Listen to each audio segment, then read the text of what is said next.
Welcome to Rishitha Arjun recipes. తోటకూర curry తయారు విధానం. బాండీ పెట్టి ఆయిల్ పోయాలి, ఒక గరిట ఆయిల్,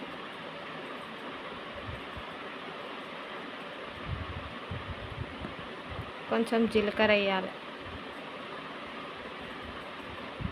ఒక టేబుల్ స్పూన్ మినపప్పు శనగపప్పు వేయాలి,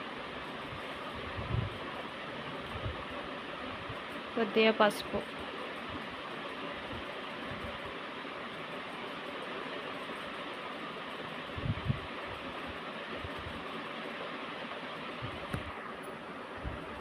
ఎండుమిర్చి పచ్చిమిర్చి వేసుకోవాలి, కరివేపాకు, 2 ఎండుమిర్చి 2 పచ్చిమిర్చి కొంచెం కరివేపాకు వేసి కలపాలి.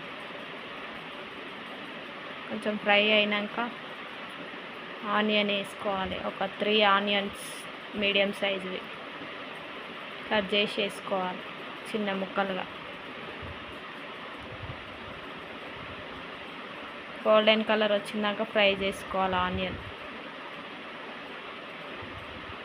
గోల్డెన్ కలర్ వచ్చినాక తోటకూర వేసుకోవాలి. ఒక 3 కట్టలు తోటకూర కట్ చేసి కడిగి వేసుకోవాలి. మంచిగా కడిగి కట్ చేసుకోండి. కొద్దిసేపు ఉడికినాక కారం 1 టేబుల్ స్పూన్, సాల్ట్ కొద్దిగా,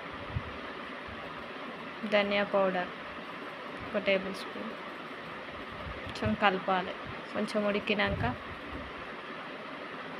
5 నిమిషాలు ఉడికినాక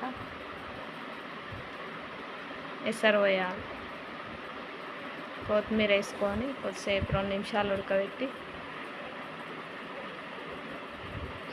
కొన్ని వాటర్ పోయాలి. టీ గ్లాస్ వాటర్ పోసి ఉడకబెట్టుకొని ఆఫ్ చేయాలి. తోటకూర కర్రీ సూపర్ అయింది.